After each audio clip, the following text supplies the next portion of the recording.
Vamos a palpar para la necesidad de predicar más en el campo, veíamos que había mucha soledad en el campo y no había pastores y no hay el dinero suficiente que la Junta manda para pagar a los pastores. Entonces había una falencia de los pastores y nosotros en la Iglesia Príncipe de Paz somos miembros de la Iglesia Príncipe de Paz, donde Leónidas es el pastor. Le consultamos a él para poder salir de la Iglesia Príncipe de Paz y tomar allá un liderazgo en la Iglesia de la Tejería, que se llama Cristo Vive. Entonces él nos dio permiso y entonces es así que salimos. Y también empezamos en la Iglesia la Iglesia Príncipe de Paz, a estudiar el libro de Warren, que se llama La Iglesia con Propósito. Entonces estos estudios nos desafiaron a salir al campo para predicar la palabra y no estar sentados ahí todo el tiempo escuchando. Y fue una gran bendición y una experiencia que formamos el grupo de la Iglesia Casera del Norte. Nos distribuimos por sectores en la Iglesia Príncipe de Paz, el este, oeste, norte, sur. Entonces, como nosotros vivimos en el norte, se nombró la Iglesia Casera del Norte. Y entonces la Iglesia Casera del Norte salió primeramente a las visitas de las iglesias del campo para ver cuál era la necesidad. Y fuimos y tomamos notas. Hicimos contacto con los hermanos que asistían a las iglesias y vimos que había mucha necesidad de pastores y líderes. Entonces nos pidieron que oráramos. Entonces fue así, recibimos mucho material. Empezamos a orar por sus necesidades y vinimos y dijimos al pastor Leónidas de la Iglesia Príncipe de Paz que en el campo hay mucha necesidad.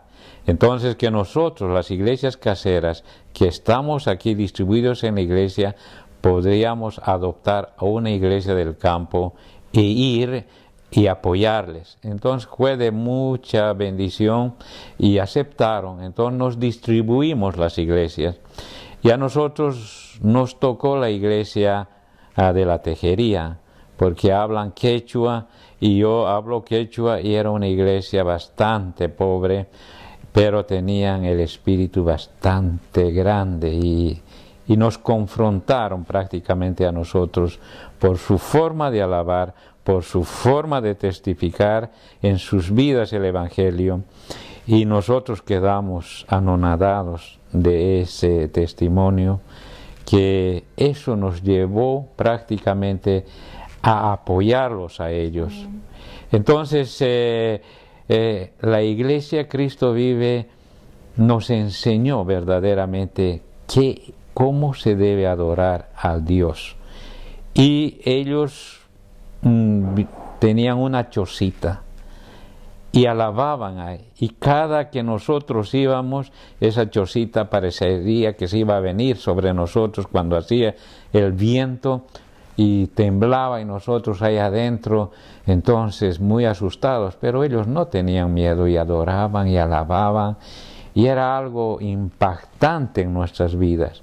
Entonces ellos nos dijeron que querían tener un templo, un local, porque ellos entendían que la iglesia es el templo del cuerpo, porque nosotros somos el cuerpo. Entonces ellos se sentían desnudos porque no tenían un buen traje y querían tener una iglesia con material. Y yo dije, pero ¿cómo lo van a hacer si sus casas mismos no tienen buena casa? Pero ellos me dijeron, nosotros queremos hacer para el Señor lo mejor y queremos vestirnos lo mejor. Entonces nos desafiaron a la Iglesia Casera del Norte para ver si podríamos ayudarlos. Y ellos trazaron una iglesia bastante grande y dijimos, bueno, esto va a costar mucha plata, ¿de dónde van a tener la plata? Entonces ellos me dijeron, nosotros hacemos ladrillo, nosotros vamos a poner la mano de obra. Solamente nosotros pedimos de ustedes que nos den lo que no producimos, el cemento, el fierro y la teja. Bueno, no supe yo qué decir en ese momento, porque lo que ellos ponían era más del 70% del costo de la iglesia. Entonces un 30% nos pedían a nosotros. Entonces hablamos con la junta, algunos hermanos, entonces se puso manos a la obra. Ellos empezaron a traer ladrillo, empezaron a construir y se fue levantando la infraestructura. Y yo todavía quedaba sorprendido. Entonces, de ahí que cuando venían grupos para apoyar a las iglesias, entonces dijimos que también a la iglesia de Kansas que nos podían apoyar en uno de sus viajes que vinieron aquí, y lo llevamos, y justamente nos ayudaron a hacer el encadenado y a poner el cimiento y el piso ahí de la tejería. Y los hermanos más contentos porque trabajamos en equipo y fue un gran desafío construir ese templo. Y ahora ellos se sienten contentos. Y cuando vienen grupos también ven que la tejería es algo interesante. Que esa iglesia ahora forma parte del patrimonio de ese barrio 15 de abril, que he escuchado de ellos, porque los tejeros, los que hacen ladrillos, son nómadas. Una vez que se termina la greda, van a otro lugar y dejan ese lugar. Como vieron esta construcción, ellos ya pensaron, aquí vamos a permanecer. Entonces empiezan ahora ya a hacer sus casas, empiezan ya a urbanizarse, ya pensando que van a quedar. Y para la bendición llega otro proyecto de IDI, que es con niños que atienden.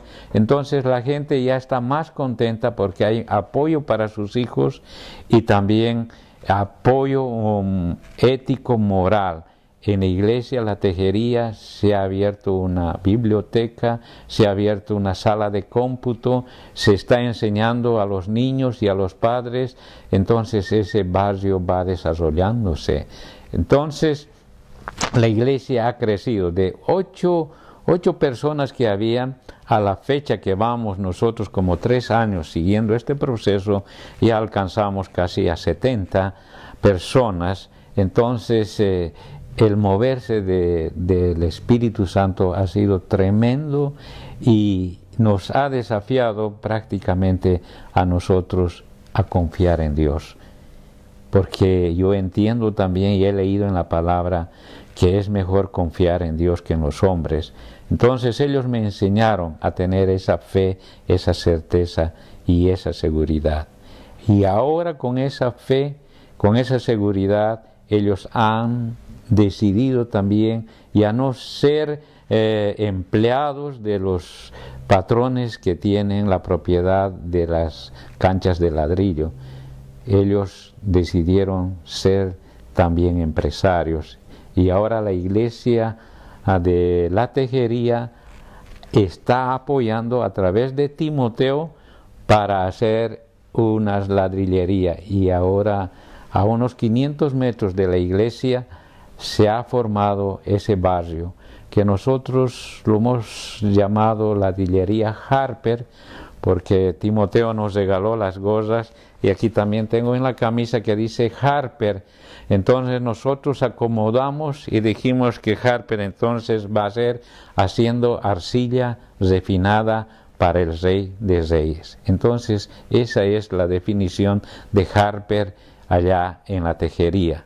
Y estamos muy contentos porque la obra avanza y yo quedo sorprendido lo que Dios está haciendo. Y los hermanos mismos de Kansas y otros hermanos que vienen quedan sorprendidos porque ven a esa gente trabajar con gozo, amor, confiando que lo que el Señor está haciendo verdaderamente lo va a hacer, porque Él nos dio libertad, nos dio esa posibilidad de no ser esclavos, porque ya nos sacó de Egipto para la tierra que fluye